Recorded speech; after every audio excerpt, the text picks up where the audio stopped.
Welcome to Motivated to Lead podcast, helping you become a better leader. I'm your host, Mark Klingsheim.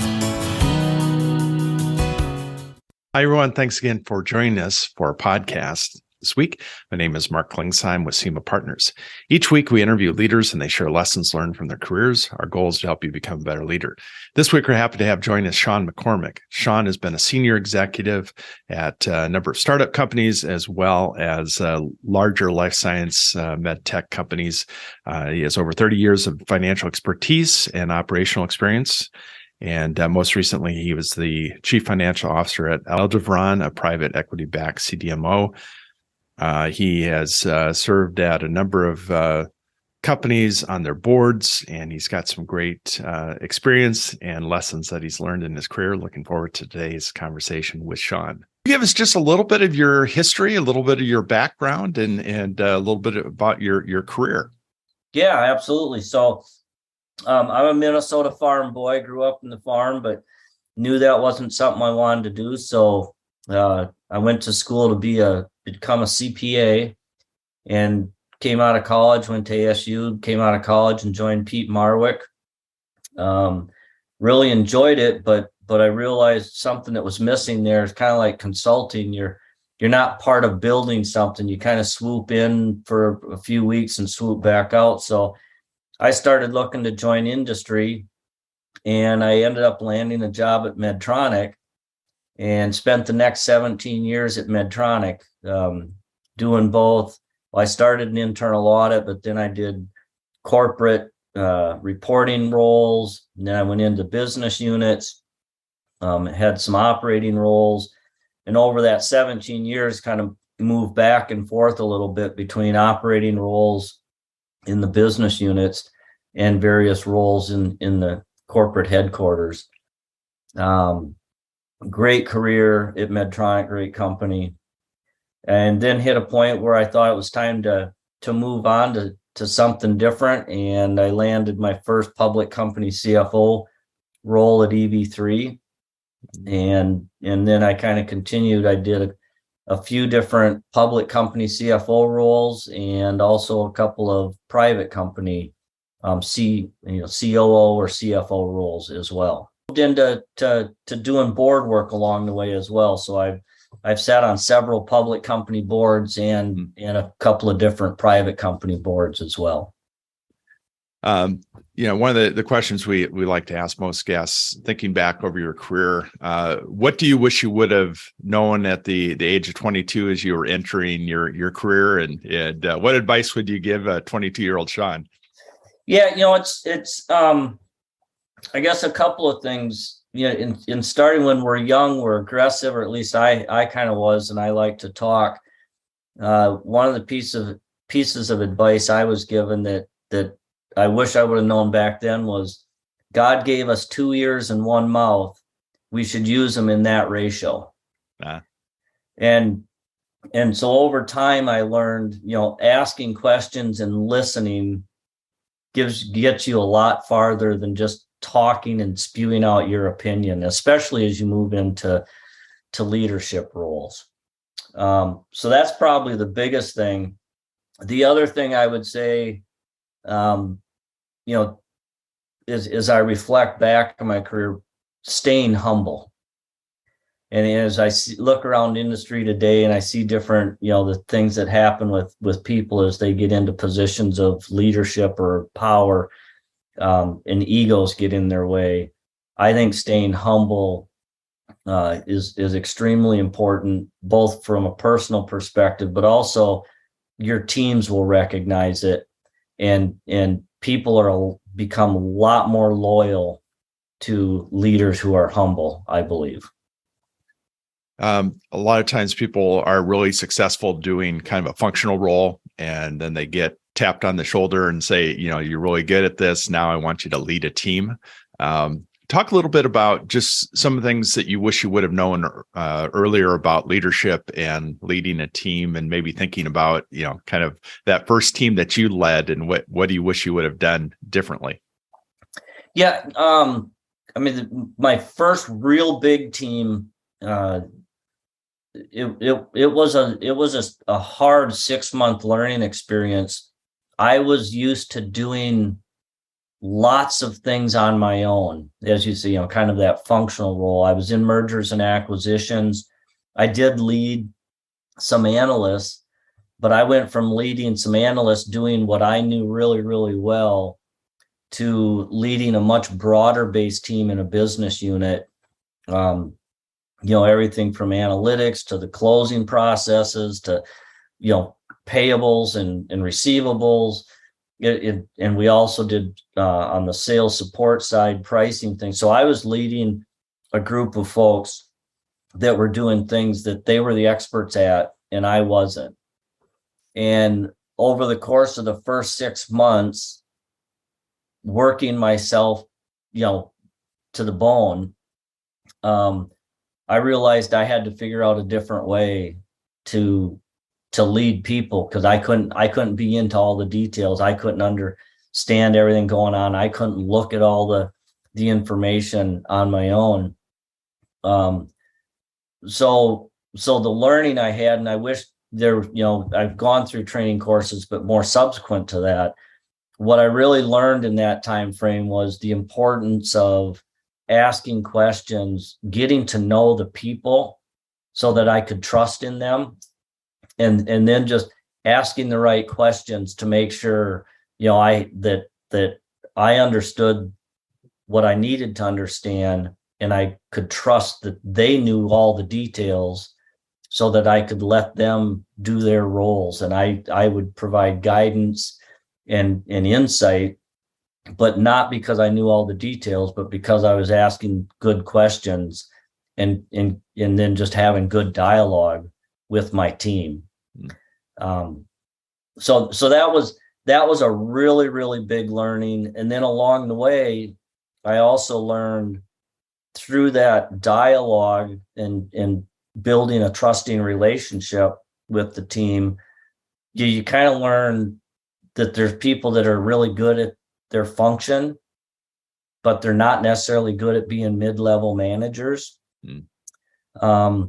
And so I kind of learned the hard way the importance of being willing to act quickly to get the right people in the right roles, and not allowing somebody into a role just because they were good at what they did at the detail level doesn't always mean they're going to be good at that next level up, the manager level. And as a higher level leader of a big team, you can't afford to have people on your team that are creating animosity or frustration or anxieties within the larger group. So you've been in large global companies, and then you moved into more kind of entrepreneurial, and you've been in some startups.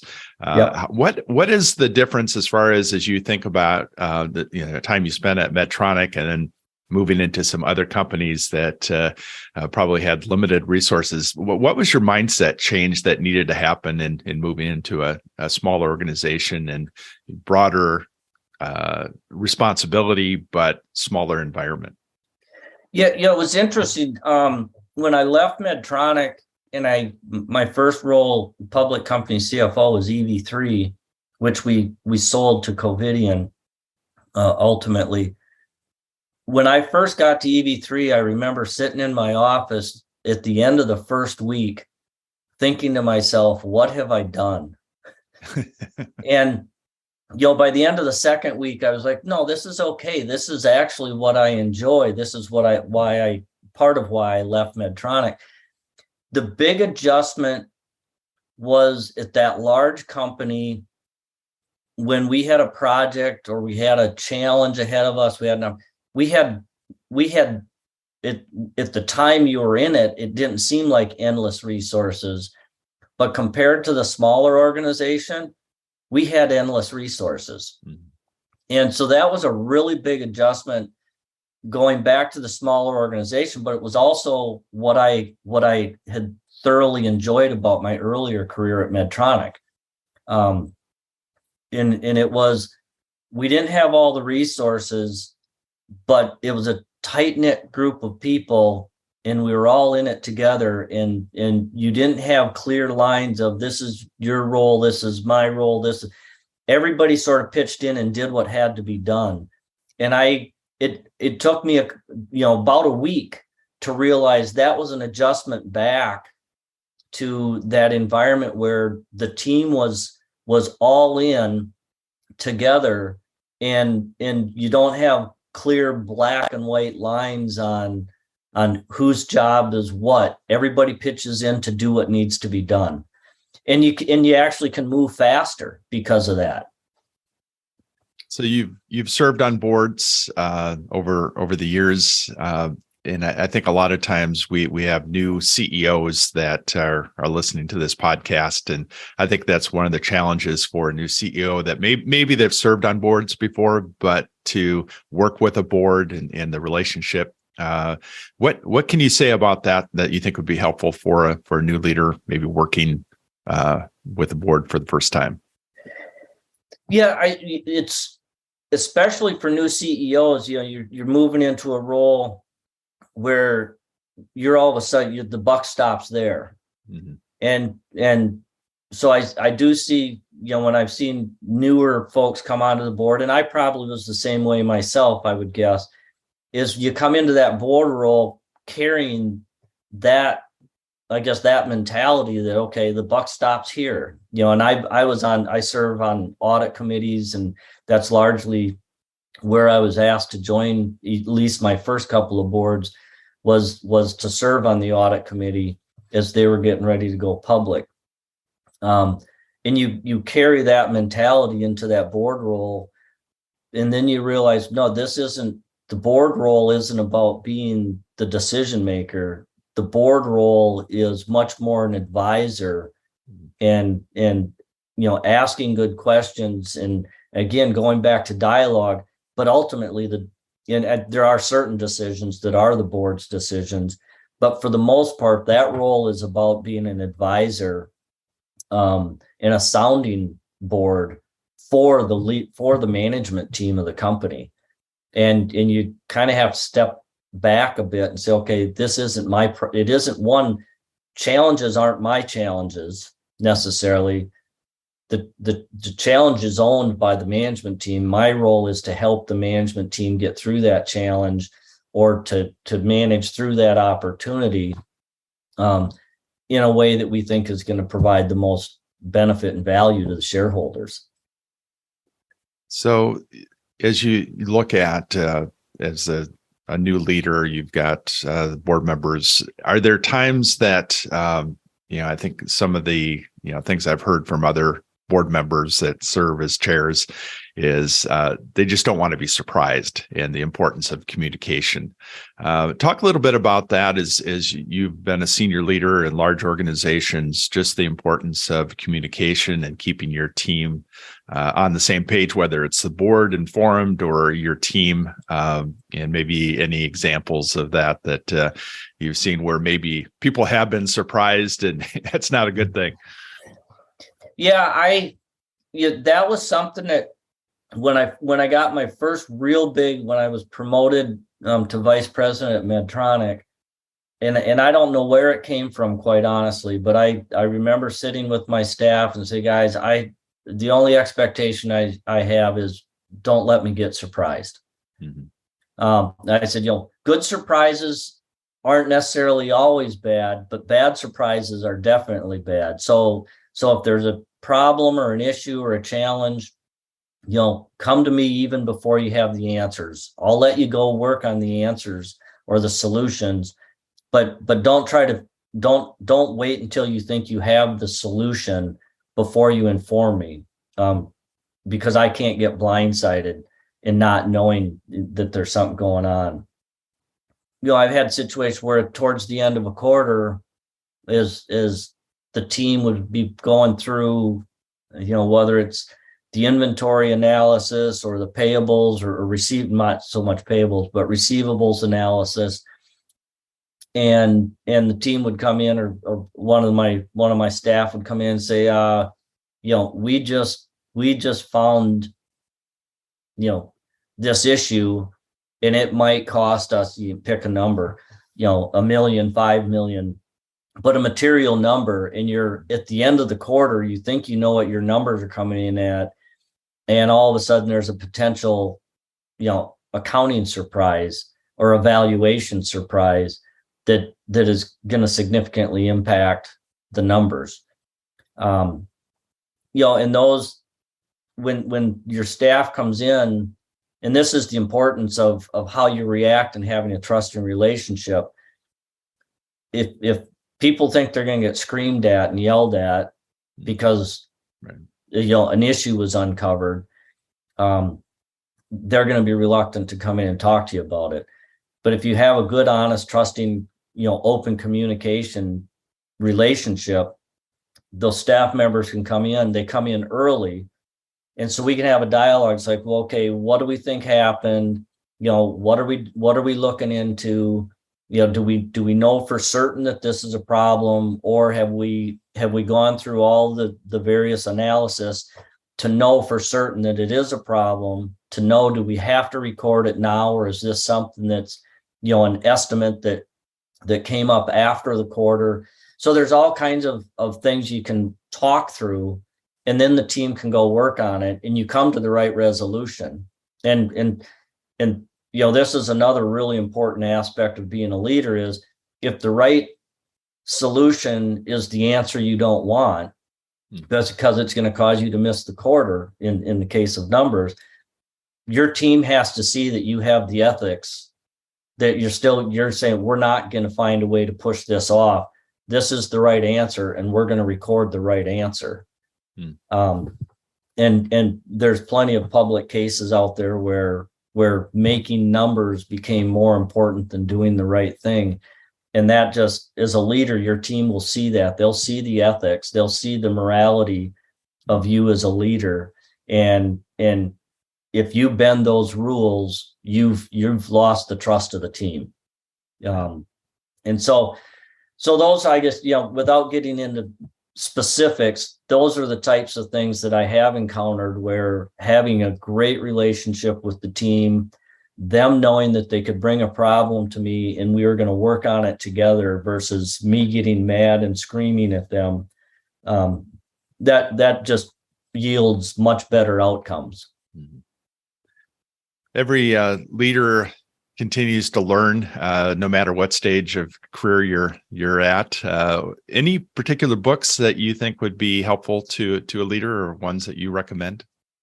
Yeah, so I'll be honest, I'm not a big reader. I have read, all the, Good to Great from Jim Collins, great book. A couple of books that I read, over a long term, Halftime by Bob Buford. I that was my takeaway from that book. It just really hit home. I read that book probably about, 10, 15 years ago. And the key walk away for me was, we spend our early part of our career focused on success. And then we sort of hit a point in our career where we've reached success, and we kind of, well, what's next? And it's more about being significant and having an impact than it is about being successful. And that was just something that just really resonated with me when I read through that. Another book that I really liked, that I read early in my career, and to this day it still holds true, is Who Says Elephants Can't Dance? And that was the story about IBM's turnaround, by Louis Gerstner. And the thing that I took away from that book, that we still use it, I use it to this day, in board meetings especially, is, he talked about when he went into IBM, everybody was giving presentations, but they weren't having dialogues and good communications. We still, to this day, one of the biggest feedbacks for boards is, we don't want your team to come in and present all the materials that we've already read through. We want to have a dialogue. And so that, I think that just holds true, as people put so much time into presentations that they feel like, okay, I want to go through my presentation. Well, the value comes out of the dialogue around the messages of the materials, not walking through the materials themselves. So I still, think that book holds true in terms of just how we approach business communications and presentations. And the other book that I would say, I don't think, we don't talk about it very much in business because it's not politically correct, probably. But I have been spending a lot of time, and it takes a while, but I'm reading the Bible cover to cover. And you talk about a great history book about how we go through cycles and history repeats itself, and we as society just continue to make the same mistakes over and over, just over a long period of time. And then just the advice on leadership and honesty and integrity. There is a massive amount of wisdom in that book, and you'd set religion aside if you like. There's just a ton of wisdom in the Bible, and I don't think quite honestly, we don't talk about it enough as a great business book. It is a great business book. It's a great life book in terms of just how we should live our lives and how we should behave as individuals. And we talked a little bit earlier about how people's egos can get in the way as they become successful. And I truly believe staying humble is really important, and the Bible can help in that regard. Yeah. I've had a number of leaders that have that as one of their top books on their list, and definitely, I think for people, they put it in a category and say, well, how does that apply to other areas? So definitely encourage people, if you haven't, pick up a copy. They're available. Yes, they are available. Outside of work, what do you like to do to recharge? I've done a ton of different things. So growing up more rural, we were into cars as kids. So I would, especially in the real crunch time of my career, when, you're doing 60, 70, 80-hour weeks, I would love to come home and, throw the car up on jacks and change brakes or whatever, just something completely different. I know, I said I'm not a big reader. I've read so much technical stuff over the years. When I was doing mergers and acquisitions, reading, I didn't find enjoyment in trying to read a book for the most part, because I was always reading at work. So to me, recharging was doing something different, going back to my roots, whether it was working on a car. I'm in Minnesota right now with my hunting dog. We're doing some pheasant hunting. I've always enjoyed that. I was in Wyoming a few weeks ago, elk hunting. You can see an elk behind me. I got that one a few years ago with my bow. So I love the outdoors. Sometimes, just getting on the lawnmower and spending a couple hours, mowing grass is kind of a recharge for me. Like I said, doing something different, something that's outdoors, because we spend so much time indoors and in the office that I like to get back to kind of my roots from growing up. I didn't hear you say shoveling snow or blowing snow, but you're smart. You get out of here when it's yeah. Well, interestingly, I do. I don't necessarily like shoveling snow, but it's kind of fun to get in a little tractor and blow it. Yeah, absolutely. Any parting advice that you would give a newer up and coming leader? I would say make sure you stay true to yourself. I've had bad advice over the years of, Shawn, it's great that you're proud to have grown up on a farm or in rural Minnesota, but you might want to keep that quiet, because a lot of people will look at that as, sort of a, make you a hillbilly or something.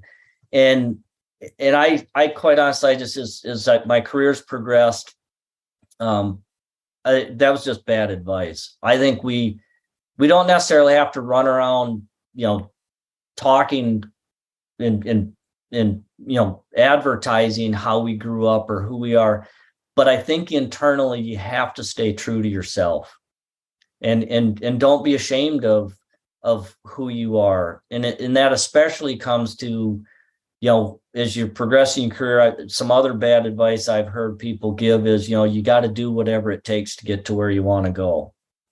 I disagree with that. Staying true to your personal values, staying true to who you are as an individual, maintaining your morals and ethics is way more important.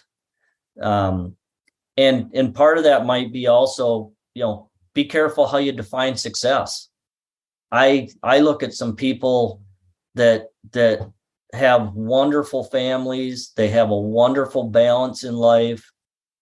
Their kids are doing great. Their marriage is great. That's success. Becoming a CEO isn't necessarily the right definition of success for everybody.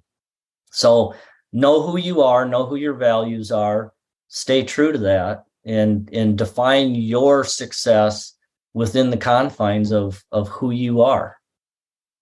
Yeah, great advice. Well, I sure appreciate you taking some time to talk to us. I know this is going to be helpful for those listening, and wish you continued success in all you're doing, and enjoy getting out of Minnesota for the January, February months. Absolutely. So thank you. Thank you for listening to the Motivated to Lead podcast. Please subscribe on iTunes. You can also see a video version of this interview at motivatedtolead.com. This podcast is brought to you by CDMO Partners, helping you find your next great leader.